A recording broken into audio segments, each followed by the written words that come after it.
Welcome to the MeltDown. We're talking the business of sports with host Vince Thompson, the president, founder, and CEO of Melt, one of the leading sports marketing companies in the country. Welcome, listeners.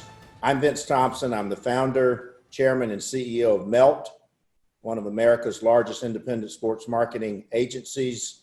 And the MeltDown is going to be the business of sports and college sports. It's a tumultuous time, lots of chaos in the air.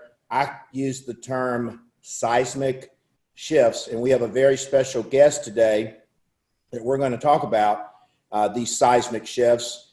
And we're entitling our MeltDown cast 6 Saturdays in the Fall with the mayor of Auburn and my dear friend, Ron Anders. Welcome, Ron. Good to be with you, Vince. When you mentioned seismic shift, I thought that was an ample description of my relationship with you and meeting you way back when at the Fiji House in the early 80s. You certainly were a seismic shift in my life, but happy to be with you today. You mean the 40 years of pandemonium I've wreaked on you and your family? That's the nicest description of that I've ever heard. Well, I think those 40 years have prepared us for this moment. And Mayor, what we want to talk about in the subject line, 6 Saturdays in the Fall, and you have been a part of those 6 Saturdays in the fall nearly your entire life, and we're going to have a 2-part conversation today. One is your merchant hat on as the founder and former owner of the fabled, famous Anders Bookstore on Magnolia Avenue in Auburn, Alabama, and now as your first term as the mayor of Auburn, a very tumultuous term, I'll add, because I had a ringside seat to witness it and talk about the impact of college football on a college town. It's a big topic. It's being written and talked about all across the country because, and by the way, there's a lot of conversation going on about the financial impact the athletes are having, whether they're getting their fair share or not. But I think what we want to enlighten people about today, too, is the one, I won't say hidden financial impact or economic impact, but talk through, we want to explain to our listeners and viewers today really what college athletics and college football means to a small town, because most colleges are located in towns the size of Auburn or Lawrence, Kansas, or College Station, Texas, or Baton Rouge, Louisiana. But sort of set up first, your family, I believe, started Anders Bookstore in 1966? Correct. January of 66. And just as you said, Vince, this whole world has been a part of my life from the very beginning. My family, since the mid-60s, started out selling Auburn merchandise along with textbooks in your traditional college setting. And so the success and the failures and the disappointments and the high points of a college football season have been a part of my life since I can remember, Vince. And it's to a community like Auburn, to a small business like my family had, football is almost everything to what we do. When I was at Anders Bookstore, I would say to you that out of the 6, 7, or 8 weekends that we would have a year, when you looked at our sales of soft goods, which is your T-shirts and your caps and your sweatshirts and your polos like you have on, and all the trinkets that go along with branded Auburn logoed paraphernalia, that we would probably do 40 to 45% of our annual business would be done in 6 or 7 weekends of the year. So if your business is open over 300 days a year, 40% of your business was done in about 20 or 25 of those days. That's how important football season was to my life and to my family's life for many, many years. Wow. I did not realize that it was 40 to 45%. And I want to unpack that for a minute, because when I'm going to ask you a couple of part questions is that, and I remember literally as a kid, when I would go to Auburn, the first thing that I would make my parents do is literally go to Anders bookstore.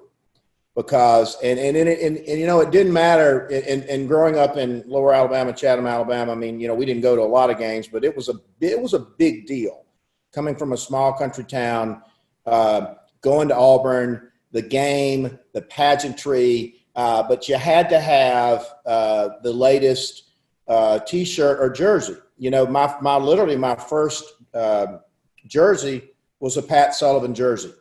And I had to get my hands on that number 7, and I would bring it back to Chatham, and I'd go into my backyard like we all used to do, and I became Pat Sullivan, and then I would have to have a number 88, a Terry Beasley jersey. But even way back then and now, the hall of destination for a fan, and I've been in your store, and you don't own it now, but I've been in your store, and I'm still in the store many, many times.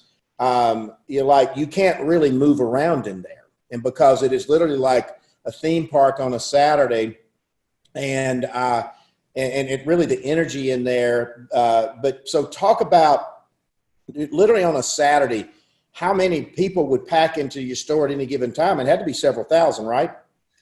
Look, Vince, we were very fortunate that our fire department and our coach department had plenty of other things to do on football Saturdays. Right. Because if they had stopped by to see how many people were shoved into the walls of our business, and we had competitors in those days, and some of those competitors are still with us today, you know, it was certainly more than should have been allowed. But it was, look, football weekends were happy weekends, Vince. It's when people wanted to be here. They wanted to spend money. They were excited about the experience that they were having in and around the community. And part of that tradition has always been to go shopping. And we would do everything we can. We would have multiple meetings, come up with all kinds of scenarios to as adequately and efficiently get people in and out of parking spaces, get people in and out of the store, get people in and out of the lines, get people checked out as quickly as possible, and make the experience within the store to be an enjoyable, fun experience where they felt like that they just didn't go shopping. They had a real experience. And so it's a wonderful time, and it's a time that creates excitement and enthusiasm from the shopper. And we certainly took advantage of it to its fullest because, once again, it meant so much to our business that we had to maximize the short time that we had people's attention. Well, and I think you bring up a big point, and I even put myself in that position because I've been to Auburn many, many, many times since you graduated in '84. But I do think you hit on the emotional part of that. I think that you are transformed back to your time when you're on that campus, no matter how many new big buildings or new buildings are built, no matter who the coach is. And obviously, I tell my son that, you tell your kids that, they don't realize this is going to be the happiest time of their life before they get out in the real world and get out in the tumble cycle and the emotional connection. But it is interesting because and you and I have talked about this, and we're going to continue to talk about it a lot on the Meltdown, but as you're selling all these jerseys with the number 7 on it, Pat Sullivan didn't get a royalty or a commission on that during the day.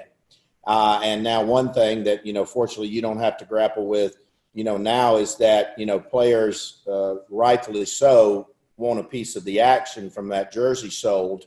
And I'm a big advocate, if college football does come back right now, instead of waiting until 2021, if these kids want to get a royalty on their jersey, if they want to sell their game-worn jersey and keep the money or donate it to a charity or things of that nature. But but the magic of going to that bookstore, even though you can buy things online, you can buy them at the stadium and have it shipped to you, there's nothing like it. And so if you were still the owner of Anders Bookstore,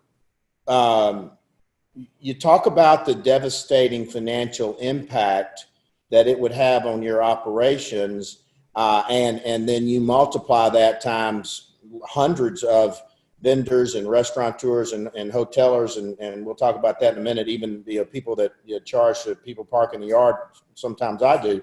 I mean, how would you recover from that if you were running the store right now and there was no college football, which there's a chance of that. UConn canceled their program today. I mean, how would you and your family have coped with that? Vince, I would be on my knees right now, and I'd be asking for all the help I could get from above, because it's been a very difficult spring and summer. This all started during spring break as Auburn was planning to go to Nashville to participate in the SEC basketball tournament. We're coming off a Final Four season and finished second in the conference. Had a lot of momentum at the end of the year, and we were all excited about Bruce and the guys making another great run. You follow that up with the springtime, where all of our spring sports are in, and every weekend there's something going on, whether it's track and field or golf or baseball or the spring football game, A-Day. Graduation is a huge graduation is a big event for the city of Auburn and all of our economy. And then as you go into the summer, Camp War Eagle, which is the freshman orientation program we have here, along with all the summer camps, keeps things flowing and going as you approach football season, and none of that has occurred. And so not only has none of that occurred, but over half of our population, our student body, left town in the middle of March and really hasn't come back in a holistic format until hopefully now, and as we approach school starting in 2 weeks here at Auburn. So going towards football season, it's been a very tumultuous time for a local retailer. And all of our people here in Auburn, all of our businesses have been hanging on, hoping that fall looks somewhat normal. Mm-hmm. And so with the possibility of fall potentially not looking normal, and we know now that at its best, it's going to be 5 home football games. Mm-hmm. It's going to start later in September. People once again are prayerful and hopeful that they're going to be able to carve something out of a football season, because right now, they've gone through 4 months of having almost zero occur.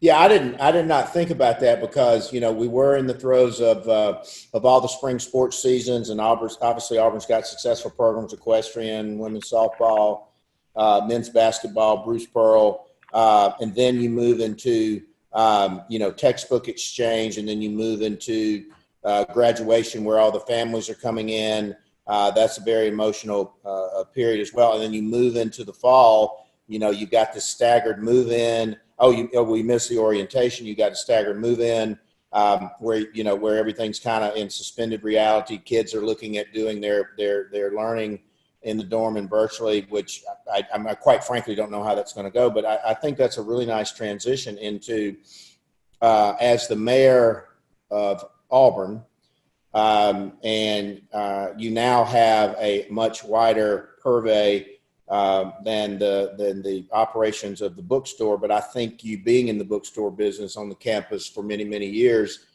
does make you uniquely qualified to really talk about the financial impact, the possibly devastating financial impact of no football.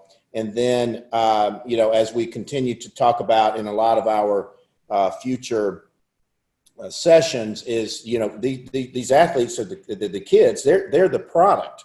They're the product on the field. And I think as we continue to enlighten our viewers on not just the impact for the universities and the athletic departments, but thousands and thousands of businesses in the city of Auburn. I just read my friend Eric Jackson from the Atlanta Business Chronicle. He wrote a similar piece about athletics and the University of Georgia being the economic engine for Athens, somewhat similar sized towns, nearly 40,000 students. I don't think Auburn has that many, but I know it's close to 30,000. 30, which, by the way, is how much? 30,000. 30,000. So, and then talk about that football season. Tourism spending in Athens was $330 million. And my son goes to Georgia, and almost 3,000 jobs. And so Ron, I'm the fan journey when you come to Auburn, and let's say you don't come and spend the night, but if you do, that's 2 hotel room nights at every hotel around town. So I would assume that that's a similar economic impact as the bookstore, the 6 Saturdays in the fall. But, I pull into town. We always have this favorite parking spot where, I've been parking this family's yard for years, $40. I mean, there may be 100 cars in that yard. That's $4,000 times 6 Saturdays. That's 25,000. That's probably their mortgage. And then, you know, you walk into College Street and then you go to the bookstore. Then you say, you know, hey, I want a Coca-Cola or a beer, or I want to park in a restaurant and watch, you know, some of the earlier games. Or we're not even talked about, and you've been involved with the tailgate guys for many, many years, thousands and thousands of tailgaters who are pulling in there on the Thursday or Friday night and setting up and ordering all of their food and all their catering and people flooding in. Then you go into the stadium, and obviously you've paid for your ticket. You're buying the refreshments in there post tailgate. You know, back in the napkin math on any given Saturday, millions and millions of dollars are dropped into the coffers of the city of Auburn, Auburn University, and the athletic department. And like I said, we just took you through a snapshot of the fan journey. But as the mayor of Auburn, if there aren't 6 Saturdays in the fall, what is the financial impact on you, your city, your operating budget, and how it would affect the entire annual operating budget of your town? Vince, I would say that devastating is not a strong enough word for what would happen to our community if football season does not occur. When I was in the bookstore business, I was concerned about what went on within our walls. I was concerned about how many T-shirts and caps and trinkets that we sold. But now as the mayor, I'm concerned about pizza and barbecue. I'm concerned about hotel rooms and T-shirts. I'm concerned about parking. I'm concerned about tailgating. I'm concerned about beer sales and hamburger sales and all those kind of things. Our tourism office here, who does an outstanding job, John Wild, has been the president of Auburn Opelika Tourism for many years and is fantastic. He says that on a regular day, a visitor to our community spends about $275 a day. Per person. Per person. But on a That's football that's not a family, that's per person. That's per person. But on a football weekend, that person and or their family spend between $1,000 and $2,000 on their visit here to Auburn. Holy So, God. you know, there's obviously 15,000 students that have tickets to the ball games, Vince. I don't know how many locals are going to the games, but I think it's easy to say, let's just say half the stadium is traveling to Auburn from somewhere else. Mm-hmm. And if you say half the stadium, which is 44,000, and they're spending $2,000 for the weekend, and they do that 6, 7, or 8 times, those are significant numbers that are being invested in our community. And then the local people that are here, look, just because they didn't stay in a hotel doesn't mean that they're not buying lunch that day. They're not buying food to tailgate with, that they didn't go get a new polo to wear to the ball game. So they are certainly making expenses, making purchases that they wouldn't normally make if it was a non-football weekend. It's beyond comprehension, really, for people to understand. In the state of Alabama, municipalities have to run their governments based on sales tax. We're not a property tax state. And so we collect 9%, 9% of each dollar is collected as sales tax, and the city of Auburn collects 4 of that. So 4 pennies on every dollar on purchases that are made come to the city of Auburn, and that's the primary mechanism of how we fund our government. And so when all of those purchases are being made on these football weekends, you can see the numbers add up quickly. And this is what helps us have a great community to live in, have a great school system, have great public safety, have great parks and rec amenities, have roads that are not bumpy and full of holes.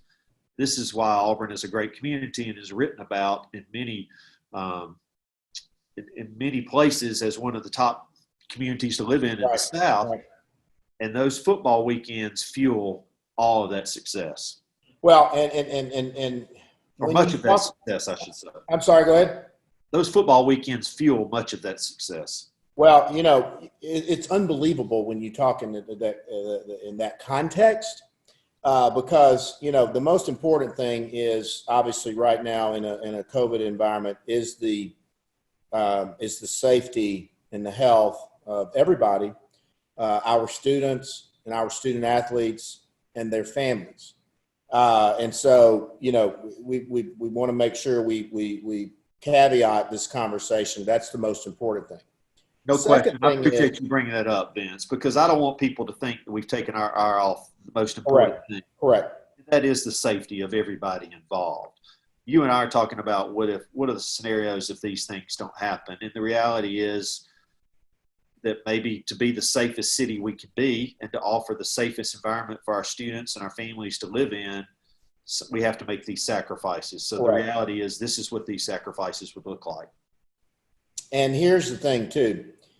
You know, everybody gets caught up in this massive, you know, what if there's no college football, and the devastating financially to the town and the universities and the athletic departments. And clearly it will be. And there's, you know, I continue to use the word seismic, but what I want to make sure of, and I know a lot of other people as well, is that at the end of the day, these are kids playing college football.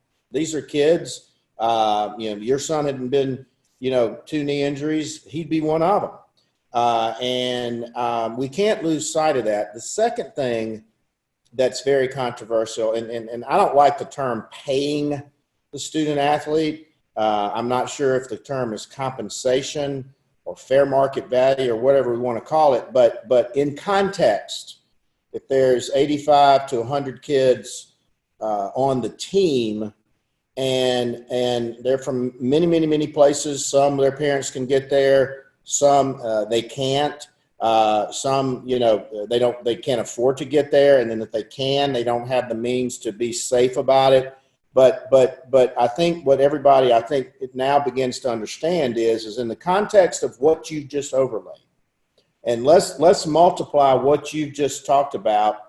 And I mean, I'll say round numbers, several hundred towns like Auburn, like Athens, are going to be tremendously impacted. And so one thing we want to do within the Meltdown is, we want to point out some of these very obscure but major topics, like the financial impact on these towns and the student towns, because here's the thing, we're going to get over it. The kids are going to come back at some point, but then you're going to be left with this gaping budget hole. So my advocacy is, let's think about, we know now the impact of the student athletes. Forget about the ESPN rights fees. Forget about the royalties on T-shirts. Forget about tickets. Forget about sponsorships, radio broadcasts, game day, SEC Nation, all that.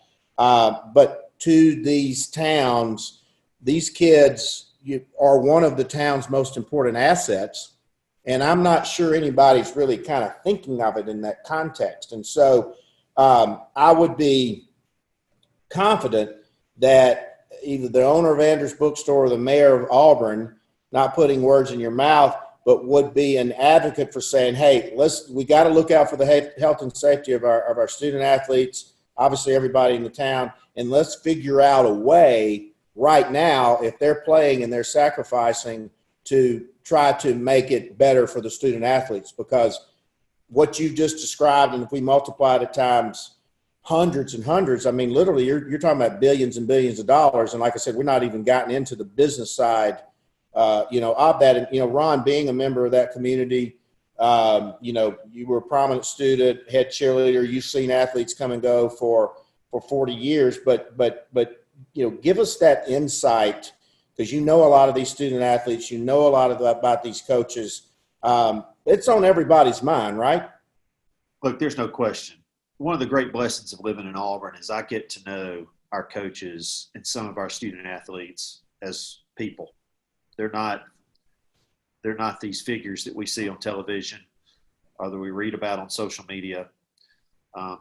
They're just people that we see on the street, we see in our restaurants, we see at church, we see driving down the road, we see walking on the sidewalk. They're just folks. And this is how they make their living. The coaches in particular. And so the reality is that this is a difficult time. I know lots of people who work at the athletic department. I mean, they're, you know, my guess is that they're having to make evaluations as to what their department looks like for right now. Right. And look, the student athletes, we've got some great kids that choose to come to Auburn and participate in sports that we cheer for. And I can tell you I'm very fortunate that I know some of those as just people. They're just young men or young women that are trying to do the best thing. And many of those people that I know are not involved in the premier sports of football and basketball. Right. That garner all the attention. They're doing some of the things that when you go to their ball games, it's their parents and it's their support group and it's a few students. And so Auburn is very blessed, as many colleges are, with great people who make the choice to come here and wear our colors and represent our university, represent our community, and we're all for the better. Well, and you just brought up another point that, Ron, that I want to circle back to the football players and the burden, and I'm using that term not lightly, that they carry from a revenue perspective, because within a typical athletic department, they're 20, 21, 22, 23, what they call non-revenue, programs. And I always like to use the women's equestrian team as an example of the national champions. They work just as hard as the football players and the basketball players, but the revenue that the football program generates provides a lot for what they call the non-revenue sports. They get a little bit of revenue out of basketball, women's gymnastics, baseball, but 80 to 90% of an athletic department's revenue is generated by those kids on the football team. And that's not insignificant. So another case to be made for the athletes, all of them, because, your daughter at Auburn, my son at Georgia, if he puts a video up on YouTube and it happens to get enough views, he's going to get compensated for it. So, what's good for I call it the goose and the gander. What's good for the goose is good for the gander. But, you just hit on another point is that the men's football team is carrying the bulk of the revenue of the athletic department. And one thing I'm an advocate for is that, hey, let's loosen this thing up right now and let the kids, earn the same thing that my son or your daughter can. The second thing is that there's got to be some provisions made for these kids now. And like I said, I don't know if it's as far out as saying, hey, the coaches donate some of their salary for an injury fund or a health fund or an insurance fund or an insurance policy, or to make the test to make sure everybody's safe. But I go back to that term I use all the time, is we're in a chaotic seismic period. But I also think in a positive way that people are really truly understanding what I'll say the plight and the true value and contributions of and importance of all the student athletes at not only just major universities, but colleges across the country. Because now even athletics is a major academic recruiting tool to a lot of institutions. But if getting back to the core subject, 6 Saturdays in the fall, and just kind of round numbers. From that 9% to that 4% sales tax, what percentage of an impact is that to your budget, and what's the long-term tail or ramification if there is no college football this fall? I haven't wanted to think about that yet, Vince. We take out of our 4% that we collect, we take a penny and a quarter and we give it to our school system. To the public education school system. Yeah, that's above and beyond what they. So 1.25 out of that 4. Yep, we just hand over to our school system to allow them to offer more programs, to offer smaller classes and more teachers, just to create an outstanding school system. And that's been part of our culture here in the city. So now we're at 2.75%. that we take into the city that is the primary tool that we use to finance our government. Our second highest revenue source is occupational tax. So we collect 1% of everybody's payroll comes to the city of Auburn. If you think about in the football season, just put it in this context, we have over 7,000 employees that are affiliated with the hospitality industry in Auburn. 7,000? 7,000. Now, what is more than likely the biggest single event, biggest single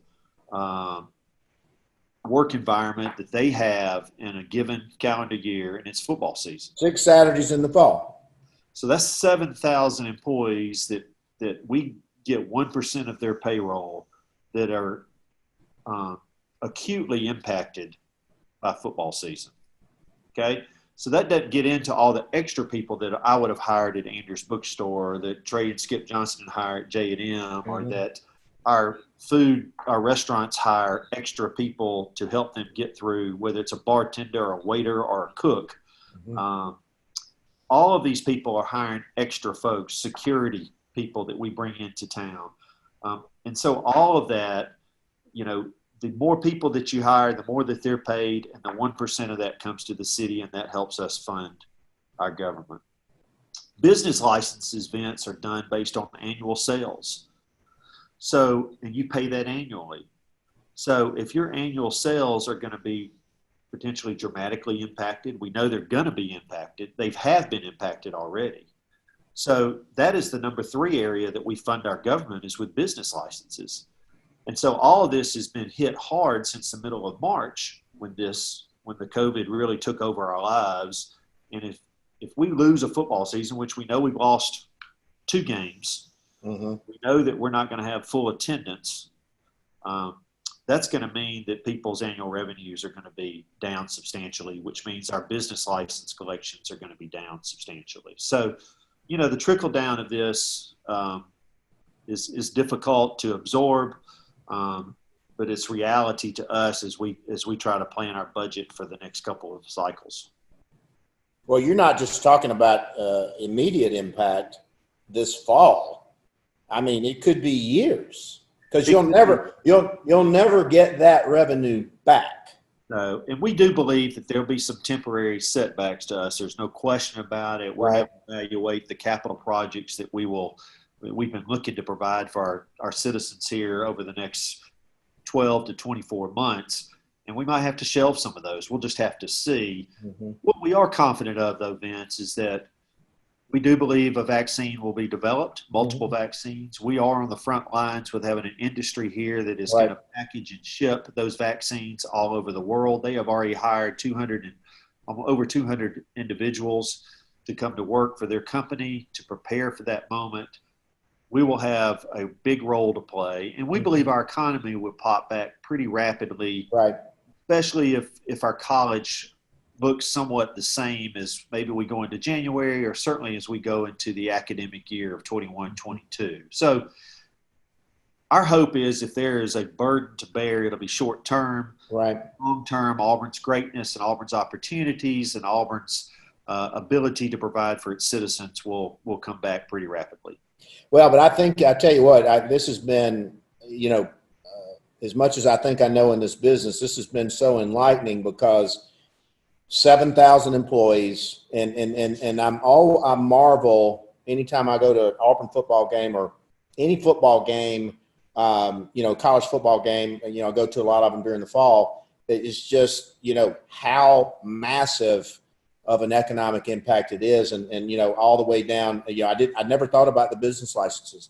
I'd never thought about the occupational tax, the part-time, temporary, and full-time people. I'd never thought about the hospitality and the catering and all of those things. And so if you think about 6 Saturdays in the fall, 6 days out of 365, you got 359 that, you have other revenue and income opportunities. But I think one thing that you have illustrated, and I think we all understand it, but I'm not quite sure until now we've truly understood.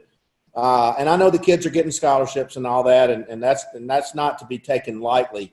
But when you juxtapose it against this fan journey, consumer journey, revenue journey, and how it trickles down all the way into the contribution to the public school systems in the city of Auburn, and those programs that are helping those kids and the future generations of students and college students, I almost would use the word incalculable of the impact of these of the student athletes and the coaches and the trainers and all the support staff that goes on. And then if you walk into that Jordan-Hare Stadium and you see how many people, they're selling programs, they're selling Coca-Colas, they're volunteering in the concession stands to support their local booster club.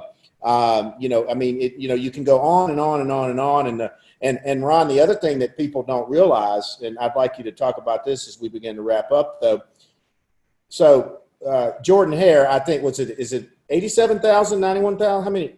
It's right under 88,000. Okay, so let's say it's 88,000, but there are thousands of people that come into Auburn that actually don't even go into the stadium either, right?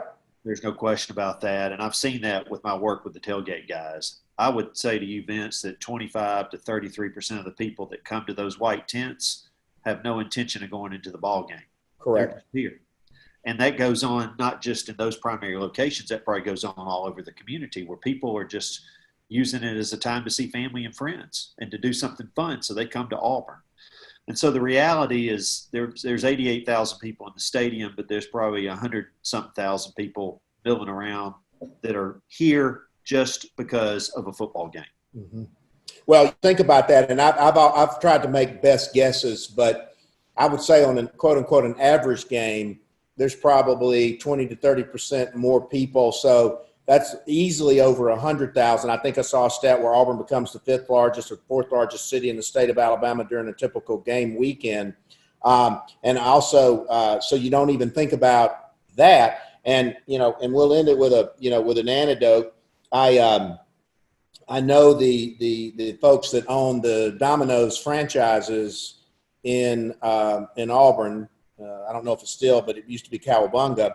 And I asked the owner, I said, what's the largest in your franchise history? And I think the guy owns like 100 of these things. What's the largest one-time thing that's ever happened in your business, the pizza ordering business? And he said, literally within the 4 hours after the kick six in 2013, he sold 40,000 pizzas. After, I'm not talking about $40,000 worth. I'm talking about 40,000 pizzas. So, even Ron, and we didn't even unpack the pizza delivery guys that are delivering to the tailgates, or they're delivering to people in Auburn that don't go to the games and all those types of stuff. But this has been an unbelievably fascinating discussion.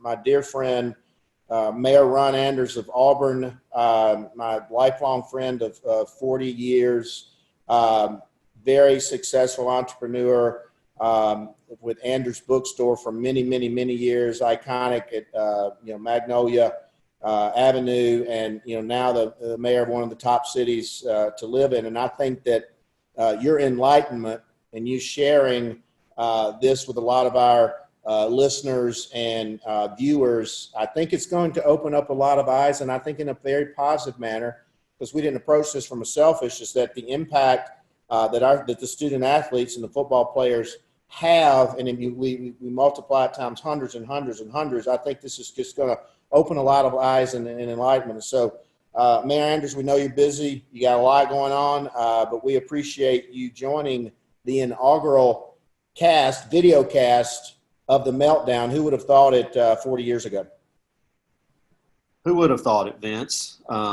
For many of your listeners to think that two guys who used to go jogging intentionally through all the girls' dorms on campus would be sitting here speaking of something that's so important as what's going on in the world of college communities and college business. We've come along. And we'll end it with an anecdote, because I remember this, and it was a late night, so I'm positive that we weren't jogging back then. But you and I were driving home somewhere from late night, and we're heading back to the Fiji house. We're fraternity brothers, and we look up and we see this giant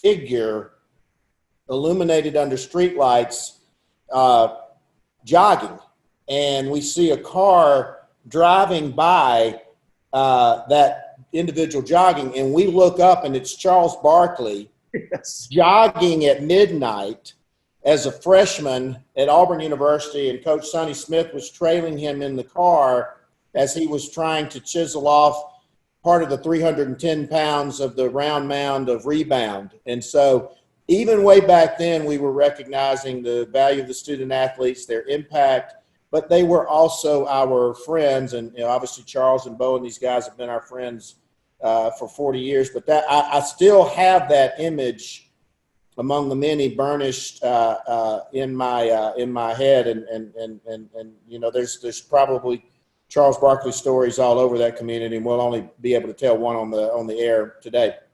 Well, ironically enough, you told that story about Charles after you told a story about a Domino's Pizza franchisee. So those things go hand in glove. They sort of go hand in hand, because I think I remember delivering Domino's to Charles back in the day. Vince, I'm a little bit out of my lane in having this discussion about the needs of the student athlete and what's fair and not fair. But I can say this to you, that about 88,000 people think it's really important to go into a stadium 6 or 7 or 8 times a year. And while they're doing that weekend, they spend a lot of money that benefits a local municipality and community and makes it a very special place to live.